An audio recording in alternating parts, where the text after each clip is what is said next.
Well, hello fellow Ronin, and welcome to yet another round of Usagi Yojimbo!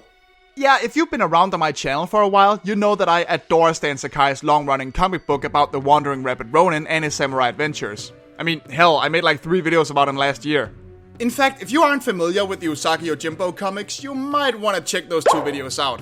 I go a lot more in-depth about the comics there, and this video might not make a whole lot of sense otherwise. So, check the cards. Anyway, one of the reasons I did those videos is that I always felt there were way too few media adaptations of the character outside of guest appearances on the Ninja Turtles. So, I wanted to treat him the same way some other channels treat other more widespread franchises. But yeah, I do feel like there's way too little Usagi stuff out there. No movie, no animated series of his own. And yes, I have heard about the new series that was announced and I'm super stoked. Very few toys, no video games. Except it turns out I'm wrong on that last one. There are Usagi Yojimbo video games out there. 2 of them in fact. And today, we're going to check them out.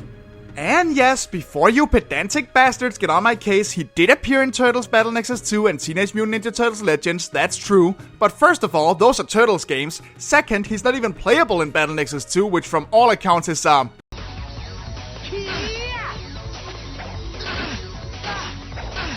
kinda shit!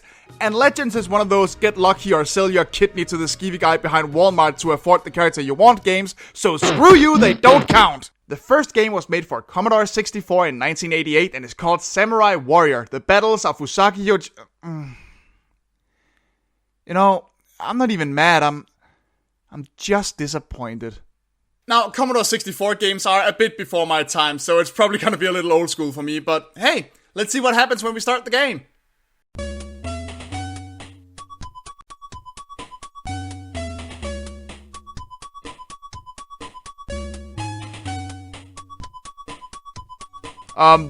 Okay, yeah. The game literally just drops you at the first screen with no clear goal other than to walk straight ahead. Which, when you think about it, is actually pretty accurate to the comics. So basically, at first glance, the game is just a regular old side-scrolling platformer. But I must say, even with such limited graphics, they've really nailed the look. Usagi's walk cycle is full of purpose, you can clearly see his rapid features, and if you can't, there's a very helpful and kind of hilarious portrait in the corner up there, and the background always makes Usagi pop. It's actually kind of gorgeous. But we all know graphics aren't everything, so let's see what happens when we actually play. As you move along, you encounter a fair few enemies that you have to fight using the one action button this game offers you, which sounds limiting, but is actually fairly versatile. A tap of the button parries attacks, pressing it a bit harder causes you to slash, and holding it in and releasing it makes you perform a powerful overhead slash. And you even have to draw your sword when battles happen by pressing up in action and sheath it afterwards by pressing down left in action, which I think is really neat. Of course, the battles themselves still tend to be pretty panicky and I suck at them, but you know what? Points for creative use of your limited input. Oh my god, did you see that? They even have the little floating skulls from the comics! What a cool detail! In fact, there are tons of neat little touches like these. Characters you meet are either cats, rhinos, or boars, and a few other rabbits, which is a little unusual for this series. And enemies even do things like clutch their guts or get flat out decapitated when they die, just like in the comics. For a game that only has like 4 years worth of stories to draw from, the faithful attention to detail is stunning. It's Lord Hikachi! The main villain of the series! The only human in the franchise! This is your chance, Usagi! Go get him! Yay. Series over. Go home. Oh, what the fuck? Okay, yeah, it's not perfect. Good try, though. So, is this all you do? Just walk straight ahead and kill things? The short answer is no. See that karma meter up in the corner there? That keeps track of your behavior and counts as your score. See, when your sword is sheathed, your action button has other purposes, such as bowing to passers-by by pressing down in action, and giving money to beggars or paying for services by pressing forward in action. This means that basically you have to wander along and know when to draw your sword and defend yourself, and when to sheath it and simply be polite to those around you instead. All of this earns you karma points, while blindly attacking everything you come across, or even just being impolite, can take away karma points. So it's not an action platformer in the kill everything and get to the end sense. It's a wandering simulator where you react to the world around you. And this world can be odd at times. Yeah, hello, excuse me sir, but Is this your fire? Did somebody drop their fire? I think somebody dropped their fire in the road here. Is no one concerned about the road being on fire? Anyway, since karma points also help decide where you respawn if you die, you are directly rewarded for living up to the samurai ideal. Only attack when attacked, and always show respect to your surroundings. Oh, and also don't attack any monks or holy men. They will break your shit. Valuable life lesson right there. Really, a more accurate title for this game would be Usagi Yojimbo, the Don't Be a Dick Simulator. But you know what? I don't want to be a good guy. I want to be a bad boy. So let's see what happens when Usagi joins the dark side.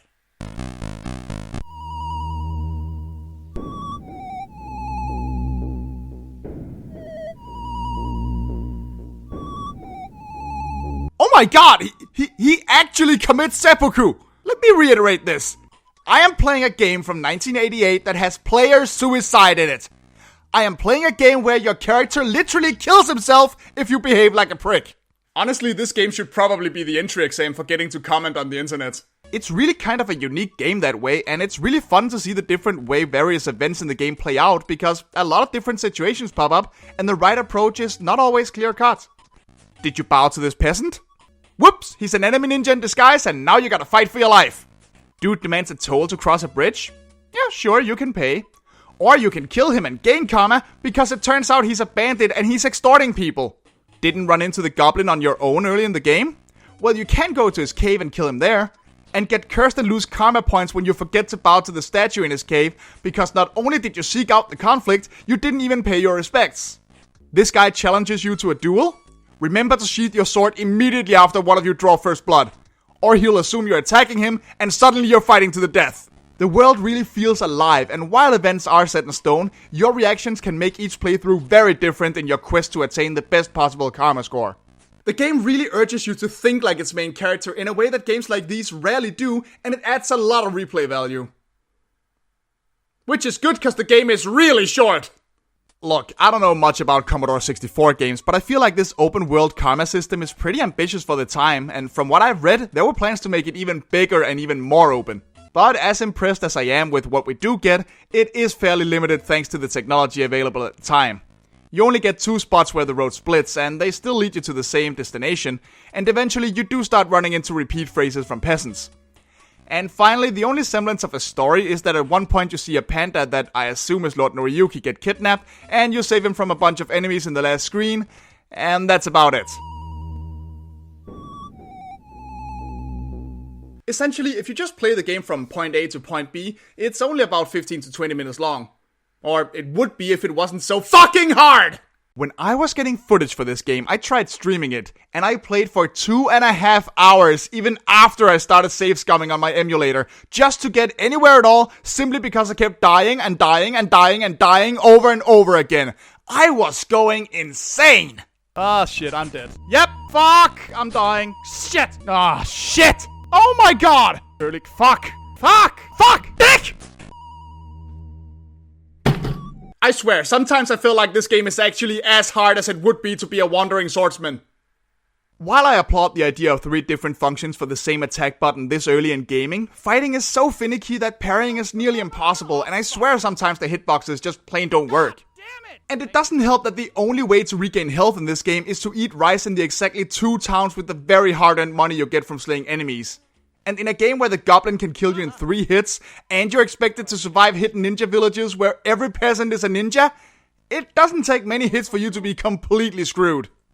Now, I'll be the first person to admit that it probably also has something to do with me just not being very accustomed to old school games like these. That's a very distinct possibility. But still, even with a full health bar, and with save scumming on the last screen, I did nothing but die for over half an hour, because first I have to face 2 bodyguards, then 2 bounty hunters, then 2 ninjas, and then 2 monks. On 1 health bar.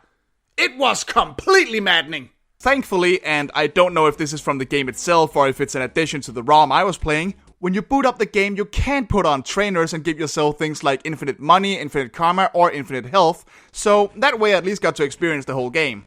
But that's not very rewarding, and neither is constantly dying once you get a couple of screens into the game, and that is a huge mark against it. Samurai Warrior: The Battles of Usagi Yojimbo is in many ways a great game. It's faithful to the source material, it looks great for its time, it forces you to adjust your thinking to work within the genre, and it's quite creative in how it sets up a world that feels alive. But its insane difficulty coupled with its limited content holds it back and results in it being little more than a fun curiosity of the franchise. But we've got one more game to check out, and that's Usagi Yojimbo Way of the Ronin, released in 2013 for mobile phones and then later ported to Steam. And with 25 years of gaming technology behind it, surely we have to see some massive improvement, right?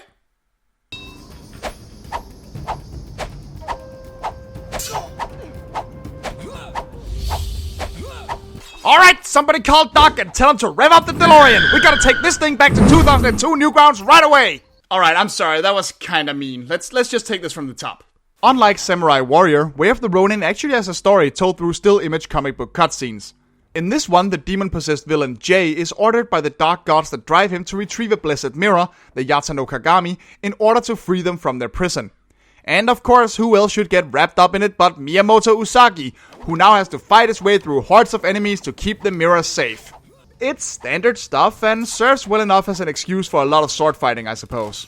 I'd just have an easier time taking this story seriously if it had any emotion to it at all. I'll talk about the art in general later, but just look at Jay's face. Nothing! Just a blank, stern stare through the whole damn thing. With no voice clips and just the barest of spooky music behind it. This is the same guy who constantly pulls grins like these in the comics and always rants about gods and evil and whatnot. I mean, yeah, I get it, he's taking orders here and it's a lot of art assets to do, but come on, man! Strike a pose, make a face, give me a little character acting! Way of the Ronin plays like a classic beat 'em up. You take the part of Usagi, go from stage to stage to beat up hordes of enemies, along with the occasional boss. You have 2 physical attack buttons, 1 arrow attack and a super attack, and learn a few more combos as you move along. Again, standard stuff. The first thing you're gonna notice is that, yeah, this was definitely a mobile game first. Each stage is chosen from a map screen, and depending on your performance, you are rewarded with 1 to 3 stars, much like any random mobile puzzle game. These stars serve zero purpose beyond giving you points, which in turn, you guessed it, serve zero purpose. But hey, who cares about rankings anyway? As long as the game plays well, right? Too bad it doesn't.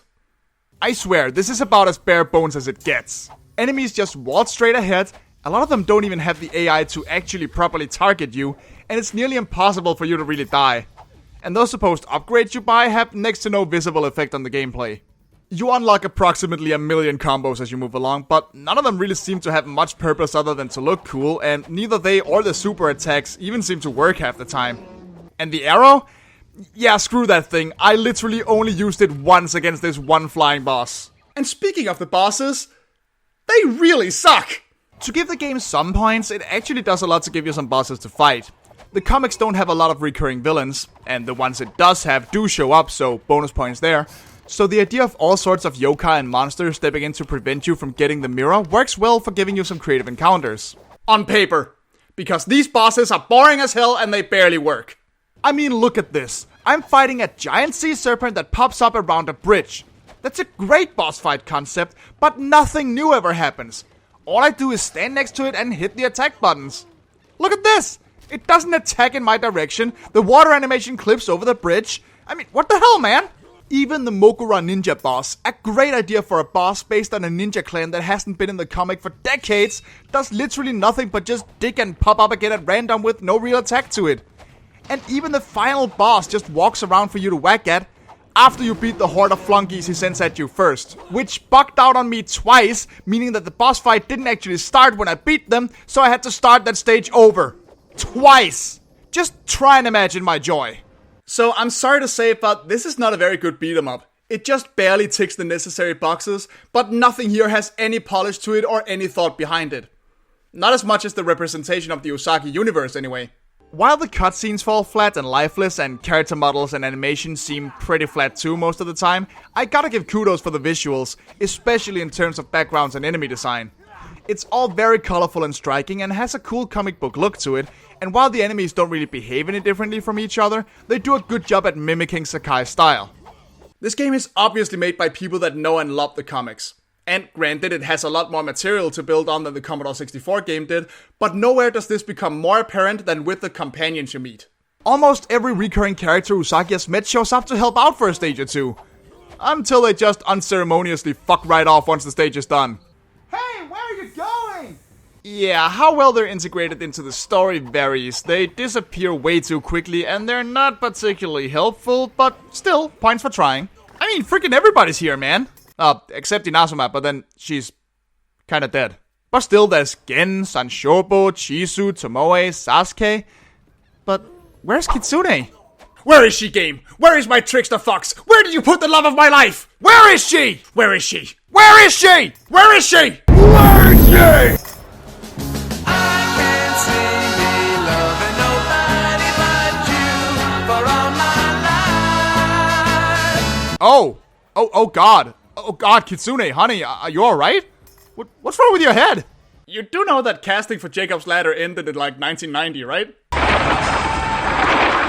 And off she goes. Well, those were a minute and a half well spent. Bye, honey. Alright, I better check if she stole my... Oh, no, here's my wallet. She didn't take it. That's a real relief.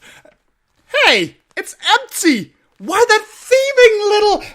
Oh, wait a minute. It's always empty. Never mind. So, you play through the whole hour and a half this game lasts, you beat Jay, you beat some big old demon and break the mirror, and with that, you won a short, unpolished, below mediocre brawler. Yippee! Although I did get this bonus level code after beating the Lord Heavy boss, so let's see what that's about.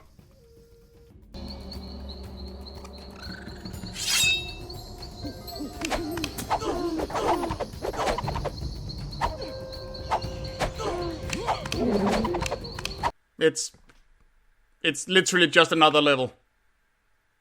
There's not even a story cutscene to explain why we're going there. There's nothing to gain by playing it. At all. And at the end, you fight the first boss again. It's just 2 minutes of nothing.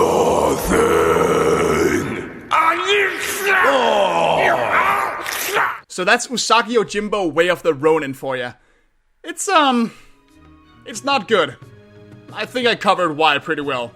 I really don't want to rag on what seems to be a game made by a small team of passionate fans, and as an Usagi story, I suppose it's a nice little bit of fan service to get to see most of the expanded cast, but as an Usagi game, it's an uninspired waste of a great and underutilized IP that comes across as being flat out unfinished. I really can't recommend this game to anyone, really. But then, while the Commodore 64 game does a fantastic job of capturing the feel of the comics with much less, its short length and extreme difficulty unless you cheat away all the challenge doesn't do it any favors either. And, you know, it's for Commodore 64, so unless you're a retro computer collector, the only way to play it is with an emulator. So unfortunately, I kind of have to say that neither of these games are very good. Or rather, the one of them that is very good is so difficult it's nearly unplayable without cheating, and that's just a shame. Usagi has the perfect setting for a great video game if you ask me. With the open world aspect and the karma meter of the Commodore game and some comic booky visuals akin to the Steam game, or in an ideal world, a fully realized 3D cartoon world, I think there's potential for a fantastic samurai adventure. But sadly, neither of these managed to truly deliver. Still though, it's nice to see someone try to give the Ronin rabbit his due. But yeah, that's pretty much it. Those are the 2 games out there. They're not great, but it was still very fun to check them out. And hey, if anybody out there with any game making chops want to make an Usagi game, go ahead and hit me up. I'm not joking. You want to make an Usagi game? Contact me. I want in on that. Till then though, we'll always have the comics to enjoy. At least until we get a little more info about the upcoming animated series. So, until then guys, abayo.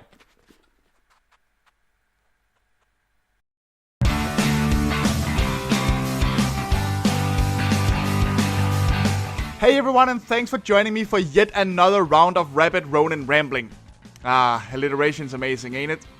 Anyway, I'll definitely talk more about the animated series when we get more info, but till then, why don't you press the like button and leave me a comment if you enjoyed this video, and tell me some of your own dream ideas for an Usagi game.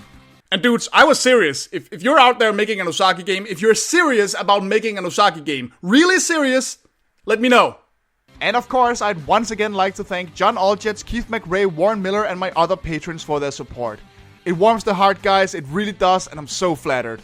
And if you want to support me too, you can do so by becoming a patron through the link in the description below. But there's no pressure.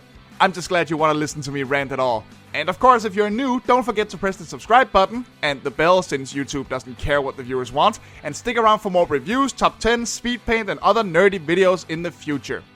See you then, Honorable Ronin.